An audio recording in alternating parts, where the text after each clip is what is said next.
Chers auditeurs, bonjour. Vincent, micro de RFM, vous allez vivre l'heure la plus sombre.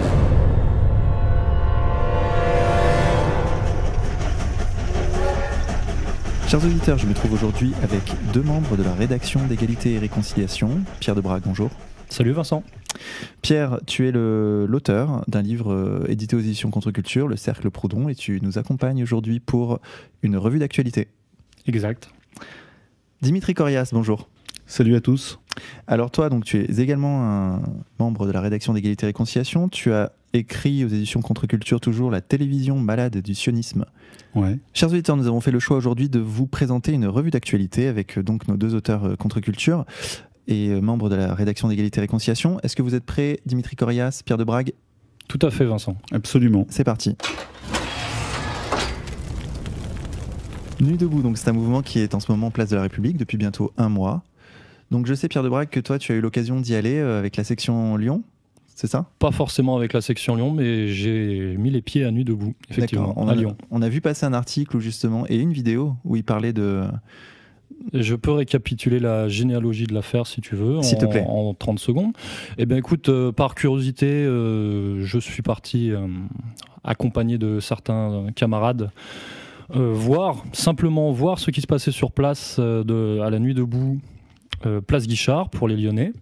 J'ai constaté qu'il n'y avait strictement rien à en tirer au point de vue politique sérieux, voilà, que ce mouvement n'était qu'une énième résurgence de ce qu'on pourrait appeler l'idéologie gauchiste mai 68. Voilà, ce n'est que la forme 2016 de ce mouvement-là. Et il ne s'est strictement rien passé. Par contre, j'ai eu l'honneur de constater quelques jours après, via des sites internet et des articles de médias citoyens et contestataires, et qu'on pourrait clairement qualifier d'antifascistes, puisque c'est comme ça qu'ils se revendiquent, que nous avions été interpellés, voire mis à l'écart, voire pratiquement chassés, la queue entre les jambes, du fameux Nuit debout Lyon. Alors je profite de ce petit intermède au micro pour rétablir la vérité. Nous sommes passés un vendredi soir, un quart d'heure, sous la pluie. Personne ne s'est revendiqué de quoi que ce soit à qui que ce soit. Voilà, contrairement à ce qui est souligné dans ces articles. Je ne vais pas dire mensonger, mais je vais dire fantasmé. Et nous en sommes partis de nous-mêmes, une fois constaté l'inanité de la chose, quoi. Voilà. Et personne ne nous a demandé de quitter les lieux ou quoi que ce soit. En clair, il ne s'est strictement rien passé. Voilà. Et ce qui est assez intéressant, c'est qu'on remarque qu'ils ont besoin d'un danger fasciste pour exister. En soi, ce mouvement est assez impalpable. Quand on va regarder, jeter un œil, même assez longtemps, sur leurs documents officiels, sur le net, il s'appelle le mouvement, je crois maintenant, du 56 mars, donc ce qui veut dire qu'ils ont environ 26 jours d'existence. On voit quelque chose de très organisé, avec des nuits debout dans toutes les villes de France, voire dans quelques pays étrangers, mais ça n'a pas l'air de prendre. Alors il y a des endroits où ça n'a pas pris du tout, comme dans le 93 ou alors dans les quartiers nord de Marseille, ce qui est assez drôle. Ça c'est un problème sociologique fort, et d'ailleurs je sais que ça les contredit et ça les interroge beaucoup, parce qu'on a vu passer de nombreux articles à la revue de presse où ils sont attristés de ne pas réussir à mobiliser les banlieusards, ce qu'ils appellent les banlieusards. Voilà. Le train du peuple, les wagons du peuple ne s'accrochent pas à la locomotive Nuit debout. Alors c'est un petit peu dérangeant pour un mouvement qui se veut populaire, de gauche. Il y a malgré tout un Nuit debout qui a émergé à Saint-Denis, dans la banlieue de Paris, pour lutter contre les dealers. Alors, oui, disons, non, mais il y a un mouvement Nuit debout, là, pour le coup, véritablement citoyen, et ce sont des habitants des quartiers qui en avaient marre, effectivement, de la présence de dealers, qui, eux, se sont levés, ont passé une nuit blanche, et même plusieurs, profitant d'ailleurs de la médiatisation de Nuit debout, pour montrer que là, il y avait une Nuit debout avec une véritable réalité et un vrai besoin derrière. Alors moi, pour nos auditeurs, je me suis rendu place de la République, il y a de ça 4 ou 5 jours. Donc je vais vous expliquer ce qui s'est passé, parce que c'est assez paradoxal. Moi, j'y suis allé non pas par provocation comme eux pourraient le penser, mais vraiment par curiosité, et pour voir jusqu'où allait leur démocratie, leur prétendue démocratie directe. Participative. Participative et directe. Donc je m'y suis rendu avec mon caméraman et les choses ne se sont pas déroulées comme prévu. C'est-à-dire que moi je m'attendais à ce qu'il m'accueille vraiment durement par des crachats comme il l'avait fait avec Finkielkraut. Est-ce que tu peux préciser, donc tu y allais après l'affaire Finkielkraut. 3 jours après. Donc je m'y rends et en fait ils m'ont fait une technique d'aïkido. C'est-à-dire que ils m'ont donc accueilli assez gentiment, il faut le dire. Donc moi je me suis promené pendant 25 minutes dans la place de la République. Donc ce que j'ai vu. Est-ce que tu as été identifié à ce moment-là ? J'ai été reconnu par des gens qui m'ont suivi.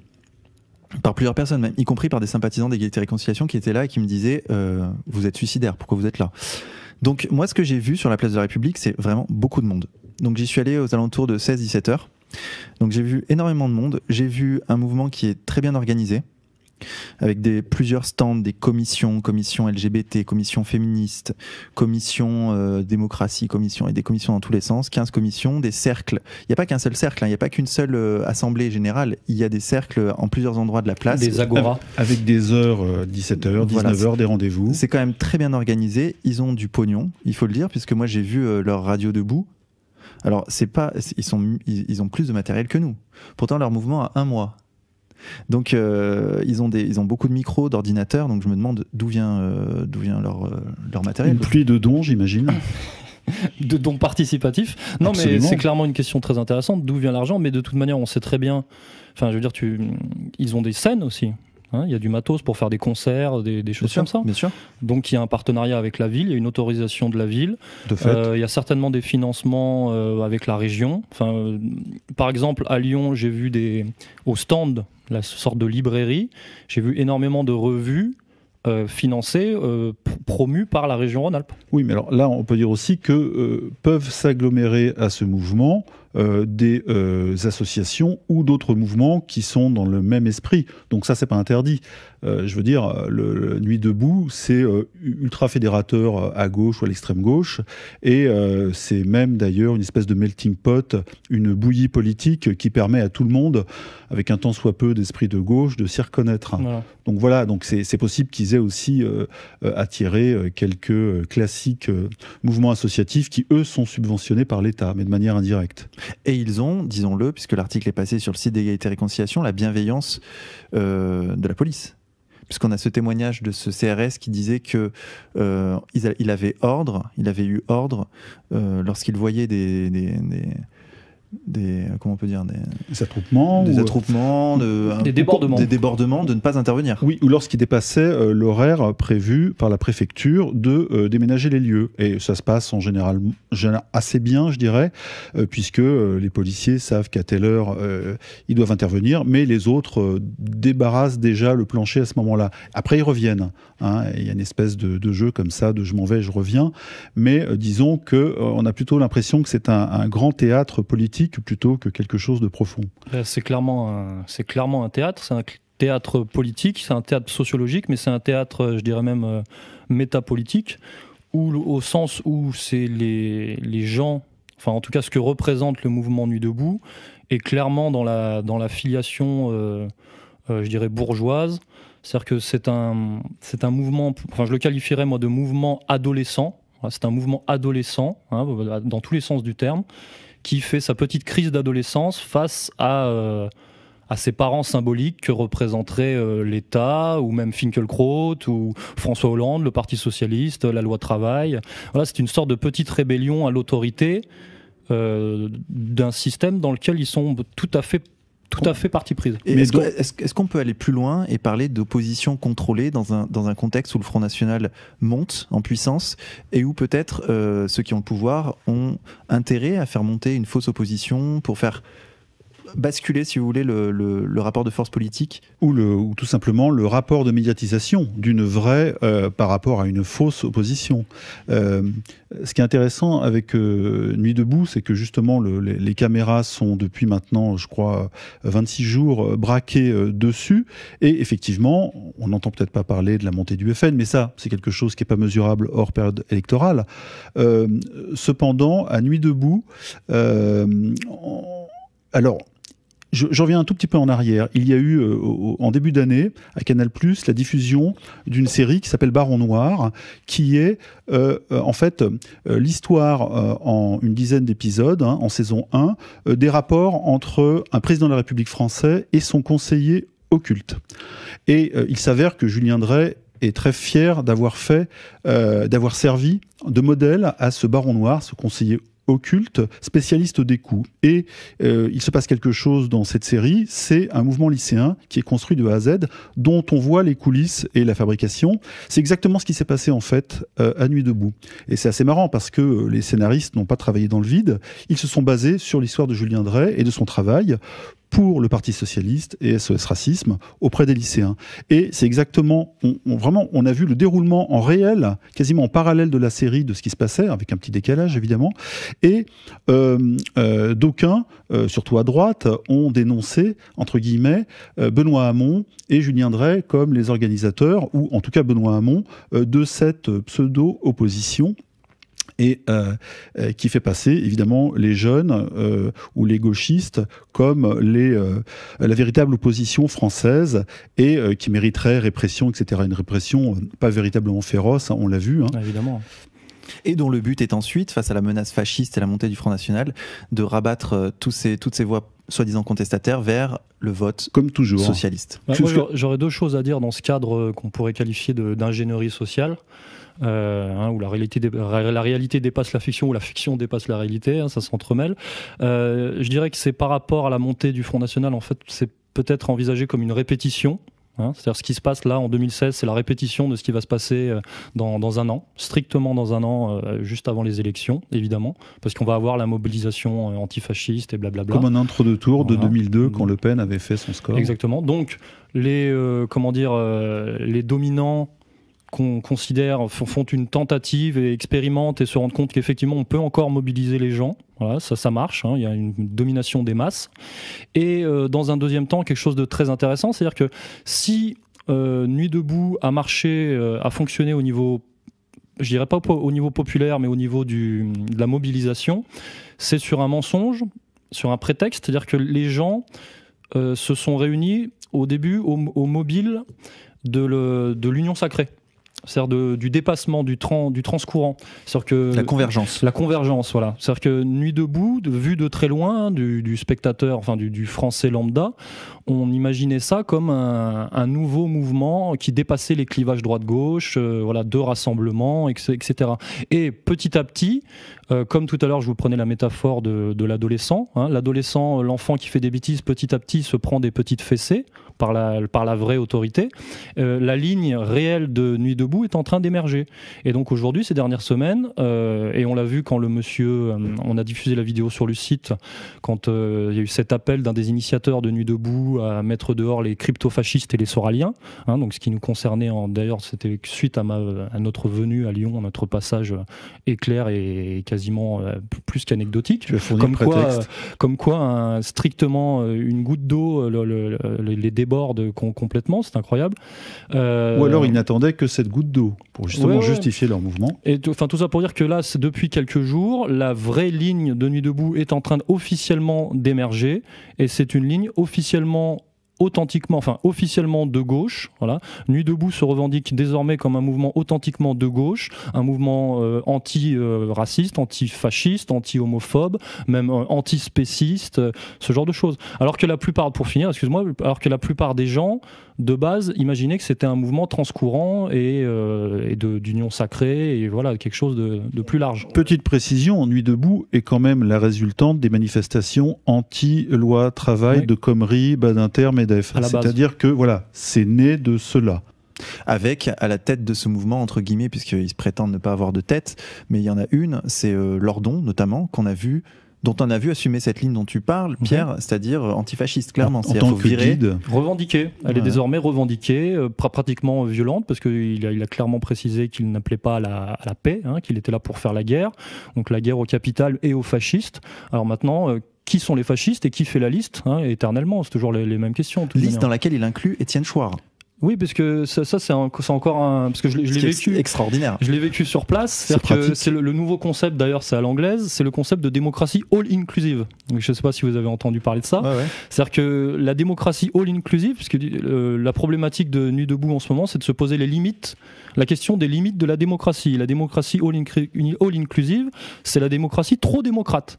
C'est-à-dire que finalement, ce sont des démocrates modérés finalement. Donc la ligne Nuit debout est en train encore une fois de devenir officielle et d'émerger pour qu'on se rende compte que finalement c'est une ligne qui n'a rien de démocrate. Donc Étienne Chouard est mis dehors et même plutôt menacé, et d'ailleurs il a confirmé lui-même qu'il ne viendrait pas à Nuit debout suite à certaines exactions qui ont lieu à Paris, je crois, avec des menaces au couteau sur certaines personnes et compagnie. Et Étienne Chouard et les Chouardiens et les Soraliens et tout ce que vous voulez ne font pas partie de cette démocratie all-inclusive parce qu'ils sont considérés comme trop démocrates d'une certaine manière. Je tiens à ajouter juste une petite stat. En début d'année, on commençait à pointer des sondages sur le taux de vote, enfin sur les estimations de vote des jeunes pour les présidentielles, et des chiffres assez alarmants.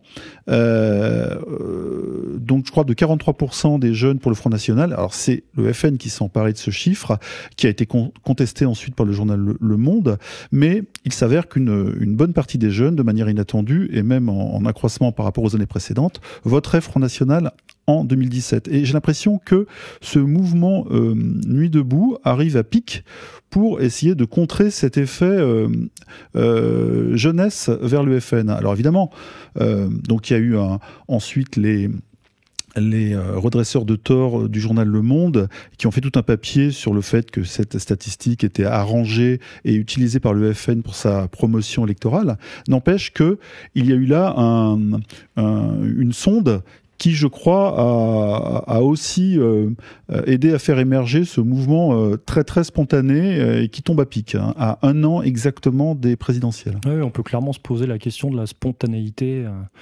du mouvement qui d'ailleurs, je pense, va sombrer dans quelques jours, quelques semaines, pour différents facteurs, dont celui que j'évoquais tout à l'heure, à savoir que à la base, il y avait le paravent du mouvement populaire, authentiquement populaire, donc par-delà les clivages, et puis finalement on se rend compte que c'est un mouvement pratiquement antidémocrate réel, et qui est un mouvement qui tient au plus profond de lui-même au clivage, au vieux clivage droite-gauche. Ils y tiennent absolument. Donc finalement, ça va mobiliser de moins en moins de monde et ça va sombrer avec les vacances et tout et compagnie, quoi. Dimitri ? Oui, ce qui est très intéressant aussi, c'est que je pense que tout le monde se rappelle que l'intervention en Afghanistan des Américains après le 11 septembre 2001 n'avait pas pu se faire en quelques jours. Je crois que c'était intervenu en octobre 2001. Or, on sait tous qu'une armée doit se préparer au moins 6 mois, voire 2 ans avant. Et là, de la même façon, on a l'impression, au vu de l'organisation que l'on voit sur leur site, quand on regarde leur site, c'est extrêmement propre, organisé. Ça ne peut pas avoir été fait en quelques jours. C'est un travail pointu de communication avec des droits de publier telle ou telle image, etc. Je suis rentré dedans, j'étais ahuri de voir la vitesse avec laquelle s'était construit une communication sur Internet qui relayait et qui centralisait un petit peu toute l'action de ce mouvement. Et donc ça m'a fait penser un peu au 11 septembre 2001 et l'intervention des Américains qui semblait spontanée et le fait de la colère de tout un peuple contre Ben Laden et ses amis. Alors concernant cette organisation, justement, je termine ma petite histoire parce que moi je m'y suis rendu. Donc je vous ai dit que je m'étais promené pendant 25 minutes dans la place où j'ai été reconnu, suivi et j'ai pu voir cette organisation dont tu parles, Dimitri. J'ai cherché pendant 25 minutes la commission Accueil et Sérénité. Parce que j'avais vu qu'elle existait sur Internet, donc je me suis dit, donc c'est très drôle parce que j'ai tout filmé, tout enregistré, donc je suis là, bonjour. Moi, des jolies hôtesses. Des jolies hôtesses qui m'expliquaient c'est là-bas, c'est ici, c'est le bureau 21, etc. C'est très bureaucratique comme fonctionnement. Et donc moi j'étais là et ma ligne c'était d'assumer le fait d'être d'égalité-réconciliation et de jouer l'apaisement, c'est-à-dire je suis de R mais je viens demander officiellement si je peux faire un reportage, demander la permission tout simplement pour éviter tout risque d'agression. C'est-à-dire que c'est un mouvement soi-disant horizontal et qui n'a pas de hiérarchie, mais il y a quand même des gens à qui demander l'autorisation. Et ben c'est ça, donc moi j'ai cherché la commission Accueil et Sérénité. Et donc on m'a indiqué finalement un petit stand, donc je m'y suis rendu, effectivement c'était l'accueil, et là un jeune homme très sympathique m'a répondu que je lui demandais est-ce que je peux faire un reportage pour Égalité et Réconciliation sur votre mouvement.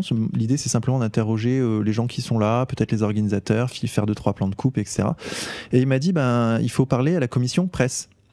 Et on dirait le fonctionnaire qui te renvoie chez un autre fonctionnaire. Exactement.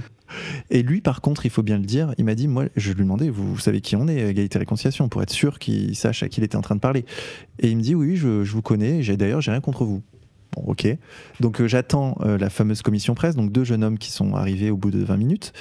Et donc je leur parle, je leur dis, voilà, je vous dis tout de suite, je sais qu'on n'est pas d'accord, mais moi ça me paraît pas être quelque chose de grave de pas être d'accord, et je veux faire un reportage sur vous, poser des questions et confronter nos arguments. Je lui ai même dit, je sais que par exemple sur l'immigration on n'est pas d'accord, vous êtes pro-immigration, moi je suis plutôt contre, mais bon c'est pas grave, discutons-en, confrontons nos avis, nos points de vue, nos arguments. En fait, exactement ce que eux prétendent faire, mais qu'ils ne font pas. Et donc c'était moi le fasciste à leurs yeux qui leur proposait, qui leur tendait la main pour l'application de la démocratie telle que eux prétendent la concevoir, mais qu'ils n'appliquent pas. Donc ils étaient très surpris, très déstabilisés. Tout ça, je l'ai en vidéo et en audio.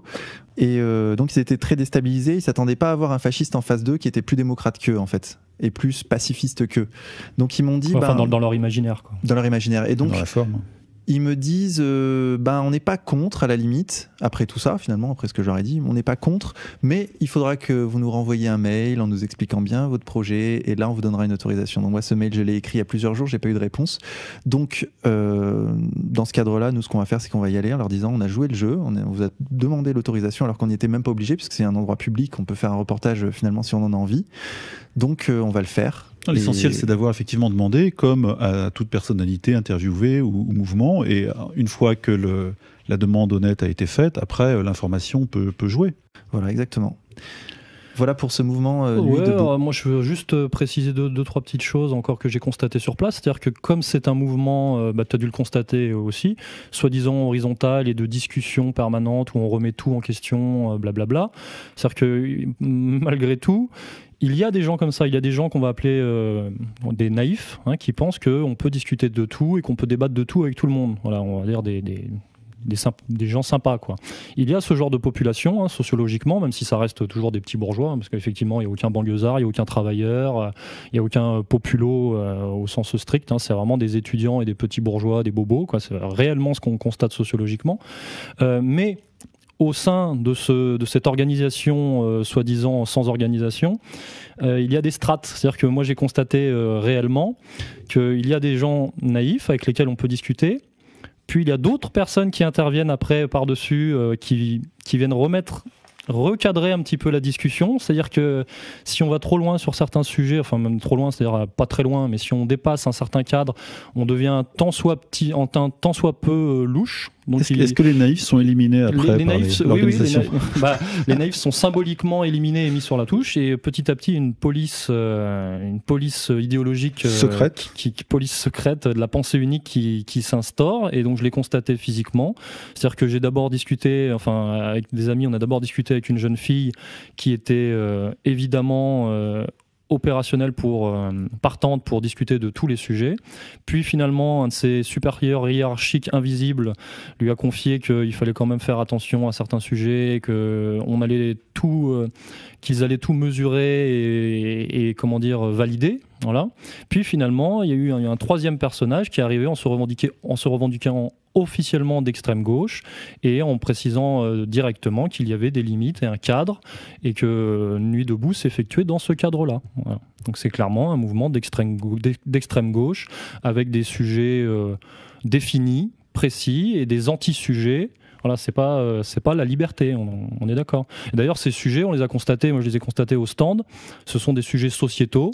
C'est-à-dire que sur le stand où, soi-disant, c'est la liberté d'expression totale, 99% c'était des ouvrages sur la transphobie, les transidentités, des micro-sujets, le féminisme contre le masculinisme, l'anticonspirationniste, c'est-à-dire qu'il y avait encore une fois une délimitation de l'esprit critique. Et j'ai constaté ça directement.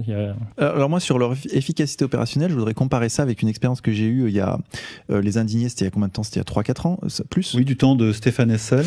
Oui. Il y en a eu en Espagne, en moi, France. Je me souviens qu'à Grenoble, je m'étais rendu à un cercle des Indignés sur la place Victor Hugo, la place principale. Et j'avais noté une anecdote qui m'avait paru très parlante. Il y avait, donc c'était le soir, le cercle qui discutait entre eux, donc c'était des étudiants essentiellement. Moi j'étais là, j'observais, et il y avait un punk à chien bourré qui traversait le cercle et qui foutait la merde en fait, et qui empêchait les gens de débattre et de parler. Et en fait, ils ont tellement dans leur idée ce respect de cette soi-disant démocratie qu'ils croient construire, de la différence, qu'en fait ils osaient pas virer le mec. Manu Militari. C'est fasciste. Parce que c'était trop fasciste dans leur idéologie, dans leur imaginaire. Donc le mec était là, il se promenait, bourré, il foutait la merde, et personne disait rien en fait. C'était limite bien. Ce sont les dommages collatéraux de l'extrême gauche. Ouais. Les zonards, les squatteurs, les zonards, qui d'ailleurs au départ se sont un peu mélangés à la nuit debout à Lyon. Hein. Ils se sont retrouvés sous la guillotière. Oui, bien sûr. Voilà, donc là aussi ça pose certaines limites et les bobos se trouvent dans des conditions qu'ils n'avaient pas imaginées auparavant. Si vous voulez faire de la psychologie sociale, là pour le coup on est vraiment dans une sorte de schizophrénie, quoi. Schizophrénie, je pense, qui est due à ce qu'on appelle l'inconscient de classe. C'est-à-dire que ces gens-là, entre la réalité et les idées, sont totalement en décalage, quoi. Ils se retrouvent avec le lumpenprolétariat, mais pas avec le prolétariat. Et il y a clairement, encore une fois, il y a clairement, comme tu l'as dit, un problème. Hein. Ils ont véritablement un problème avec la démocratie, parce que c'est quelque chose de désincarné, d'abstrait. C'est une sorte de mantra, voilà, qui est la démocratie, quelque chose qui a remplacé Dieu. Hein. C'est une sorte de dogme, voilà, la démocratie. Maintenant, comme ce sont un petit peu des réformistes de la religion démocrate. Maintenant, il y a la démocratie all-inclusive et pas all-inclusive. C'est très inquiétant. C'est-à-dire que la démocratie a remplacé Dieu, a remplacé la figure du Père, et ces gens-là sont dogmatiques et s'en rendent même pas compte, quoi. Moi, je trouve ça très inquiétant, et je trouve que c'est symptomatique aussi de personnes qui sont pas stables, parce qu'on passe pas nos journées à parler de la démocratie quand on a confiance dans notre démocratie. C'est-à-dire qu'ils ont besoin de se rassurer en permanence. Je pense que ce sont des gens très très angoissés en vérité. Parce que moi, j'ai pas peur de la démocratie comme j'ai pas peur de ce que serait un autre régime politique, par exemple. Dimitri ? La question se pose de la véritable opposition entre ce mouvement d'extrême gauche qui sent très fort le trotskisme, l'agite-prop, les méthodes, les médias, qui transforment un micro-événement qui n'a pas vraiment de but avoué en macro-événement de masse relayé par toutes les télés. Et donc, les liens entre le trotskisme et le pouvoir socialiste, ou se disant tel. Il faut savoir par exemple que Mélenchon, qui se présente à une présidentielle, même s'il ne se présente pas comme trotskiste, disons qu'il finit toujours, où les gens de l'extrême gauche, à appeler à voter pour les candidats socialistes. Hein. C'est la technique du trimaran, comme on dit. Hein. On essaie de pêcher des voix à sa droite et à sa gauche, et au dernier moment, hop, tout le monde rentre dans le cadre et on refile ses voix, etc. Donc fausse opposition totale. Mais l'histoire du trotskisme en France montre que ce genre d'opération est clairement une manip, et qui, à la fin, servira non pas à un candidat trotskiste qui, lui, n'a aucune chance d'être élu, mais probablement à un candidat pseudo-socialiste, encore moins socialiste que François Hollande.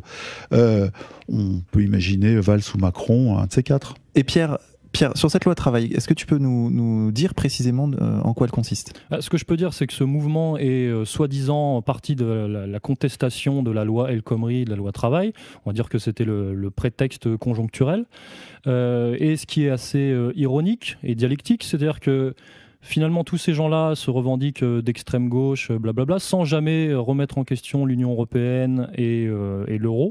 Hein, et l'immigration, alors que finalement la loi travail n'est que la conséquence de la domination de l'Union européenne sur la France, parce que c'est une question, de ce que j'en comprends sans être économiste, mais tu vas pouvoir peut-être compléter, c'est que le problème de la loi travail, c'est qu'on touche au droit du travail, car on ne peut plus toucher au taux de change.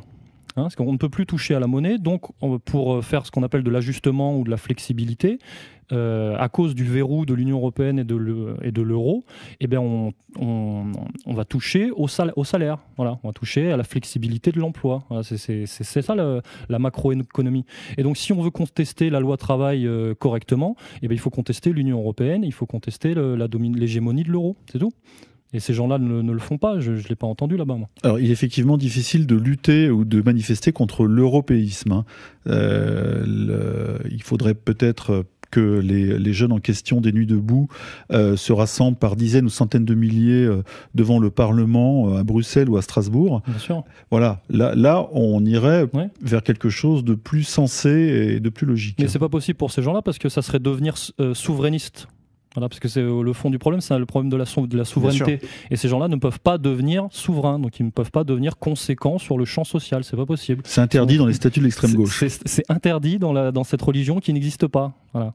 Alors moi, au cours de mes reportages dans ces milieux d'extrême gauche, parce que j'en ai fait plusieurs, j'ai remarqué qu'il y a 3 sujets qui font de vous quelqu'un d'extrême droite. Premier sujet, l'immigration. Quand vous contestez l'immigration, vous êtes d'extrême droite. Deuxième sujet, l'Union européenne. Quand vous contestez l'Union européenne en disant que la France perd sa souveraineté, etc., vous êtes un nationaliste, vous êtes un facho. Et troisième sujet, c'est la dénonciation de la domination des représentants d'une certaine communauté en France, et notamment la communauté juive, il faut le dire. Là, vous êtes un antisémite. Ces 3 sujets-là, donc, qui sont les 3 sujets majeurs. Ce qui est pire qu'un fasciste. Ce sont les 3 sujets, les 3 piliers, les 3 sujets fondamentaux. Fasciste, antisémite. Voilà, qui font de vous quelqu'un d'extrême droite. Et d'ailleurs, à ce sujet, que je repense à Finkielkraut qui a été viré, enfin soi-disant critiqué dans sa venue à Nuit debout. Il n'a pas été viré au cri de sioniste ou je ne sais quoi. Il a été viré parce qu'il représente dans l'inconscient un homme de droite. Voilà. Un homme de droite attaché à l'orthographe et aussi voilà, islamophobe. Donc voilà. Là aussi, il rentrait en contradiction avec le logiciel de gauche.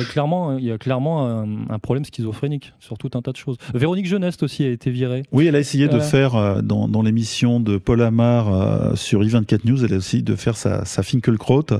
Ça a moins marché en France. Mais Véronique Jeuneste, elle a été virée, non pas pour son soutien à Israël qu'on connaît, nous, parce qu'on est initiés, mais parce qu'elle représente dans l'inconscient populaire, elle représente Julie Lescaut, la police, quoi. Et donc la police, c'est de droite.